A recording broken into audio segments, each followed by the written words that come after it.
Hi, I'm Melissa, and this is the Book Break.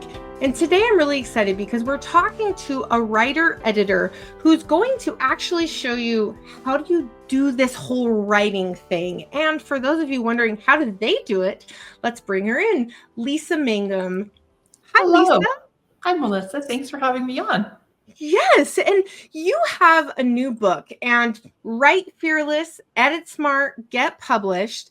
And I feel like these are topics that are brought up all the time. And give us a little bit more information about this awesome book. Yeah, so I have been in the publishing industry for 25 plus years as a writer, as an editor, working in a publishing house. And so this last year, I was able to take all of the things that I had learned from a quarter of a century and really try to distill it down into a handbook for people who want to start writing a story or telling their story and maybe just don't know where to begin, or maybe just need some help getting over some hurdles. So the first half of the book is the writing advice, how to build characters, how to structure a plot, deal with pacing, find your voice, and even dealing with writer's block.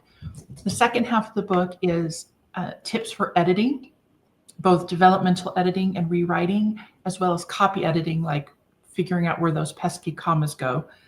And then the last part is the getting published part, where now that you've written your book and you've polished it up, how do you write a query letter? How do you approach a agent or an editor? What does it look like once your book is out in the world for people to read? So I really wanted to take people on a journey from the very beginning of the idea all the way through to the book in your hands. And it was a lot of fun to pull it together and to tell the stories, the people that I know and experiences that I've had as a writer and as an editor.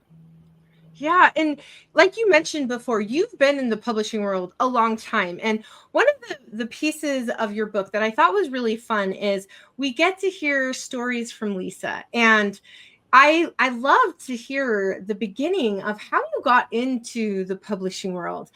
For our viewers that haven't had a chance, give us a little insight on how you got into it. Yeah, it's kind of a longer story, so I'll really try to abbreviate it. But what it boils down to truly is it was my mom. My mom was a writer and an editor, and so I grew up around books, and I grew up seeing that being a writer and an editor was a job that people did. My mom did it, so I would like to do it. And I loved reading, I loved books, I loved storytelling. So I went to college with the intent of being an editor and got my degree from the University of Utah in English. And shortly after that, I was applying for a job at Deseret Book Company and took their proofreading test and got the high score that they had seen. And they said, we would love for you to come be one of our freelance proofreaders for the summer. And I'm like, that would be amazing. And then that fall of 1997, I ended up learning about an opening at a different publishing house in Salt Lake and applied for the job there as the assistant editor. And I didn't get it. And I was a little devastated, but they called me back and said, we would like you to be the editorial assistant, which is sort of the entry level position. And they kind of created the job so that I could fill it. And that meant I was there. And from then on, I was in charge of acquisitions and the slush pile. I learned how to do developmental editing. I learned how to do copy editing. I learned how to work with authors. I learned how to get a book ready for press, how to write back cover copy, how to talk to the marketing department. And I started going to conferences to meet people, hear pitches, and teach classes on topics all the way related to writing and editing and publishing. It's been a lot of fun. Yeah. And, another thing that I really loved about your book is you offer in your book some helpful resources too. So, we don't expect that every writer in the world or every author or prospective author is going to have memorized all of the editing stuff. But I mean, you give some really awesome things. So one of the charts in your book that I want to show is this one right here. It's the comma flow chart. And I love it because myself, I'm a comma happy person. But this is excellent. Give us just a quick little snippet on this. Well, I did this partly because I love charts and graphs as well. And commas are the trickiest punctuation mark because they have so many jobs. They can do so many things. And the question I get from most people is, where does the comma go? I thought I understood what they do. I thought I was using them correctly. And I tell people, if you can just master these 2 rules about commas, you will be ahead of the game. And the first one is a comma is used with 2 independent clauses joined by a coordinating conjunction, and, but, so, for, etc. And so an independent clause does use a coordinating conjunction and a comma. If your sentence doesn't have 2 independent clauses, a subject and a verb, but only has 2 verbs, then you don't need to have a comma. Does your sentence have a compound predicate? No. Then you don't need to use a comma. And that really seems to have helped people delineate in a big picture way when to use a comma and when not to use a comma. Yeah, and so yeah. There's lots of other rules and lots of other nuance to it. But if you can just get that much right, your editor will sing praises to your name. Yeah. I feel like I watched that, or I read that chart and I went, oh, well, shoot, I need to fix a couple things. So that was awesome. And your book, it's an ebook, it's in print, and it's an audio. So for those of you that are like, oh, I don't have time to just sit down and read a book, they can get it in audio. And there's a PDF so that comes with the audio, so they can get those charts and all of that. And I have to say, one of the things that I thought was so useful, I mean, there's a million things that are so useful with your book. But one of the things is you talk about POV, point of view. So for writers that are new, they may not know what the different POVs are. And, I am asking these questions that take a long time, but can you give us a quick snippet on a little bit more on a couple of the common POVs? Yeah, there's 3 real common POVs: first person, second person, and third person. And first person is where it's written from the I point of view. I, me, mine. And that gives you a really intimate closeness to the protagonist. So a lot of YA is written in first person.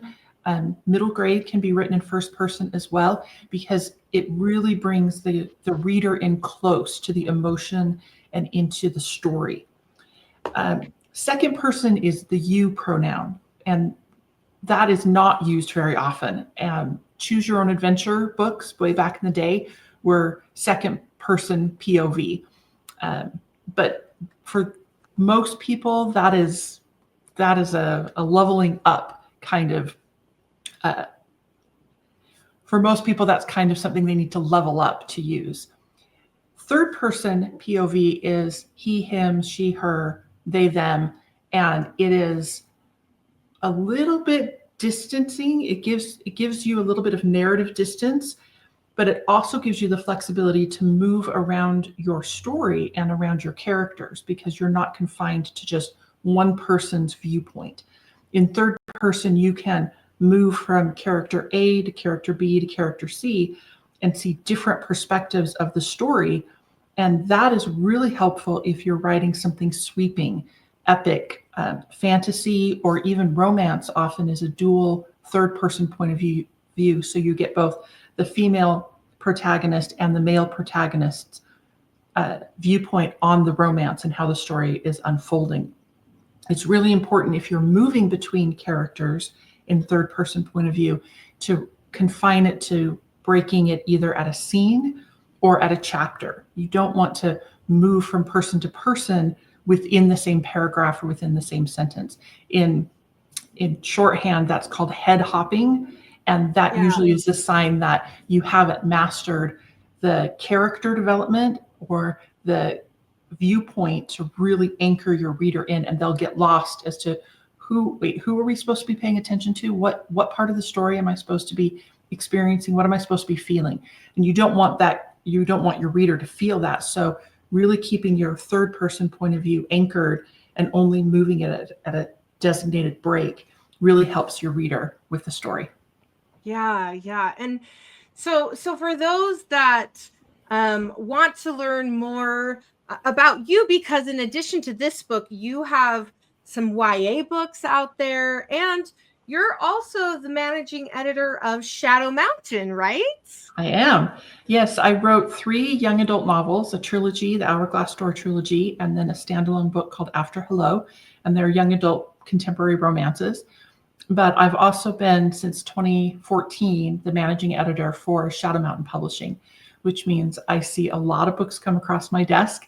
I work with a lot of authors to get their stories out into the world. And that is a really, really fun part of my job, is helping those stories come to life and helping polish them so that the reader has something to fall in love with and to relate to.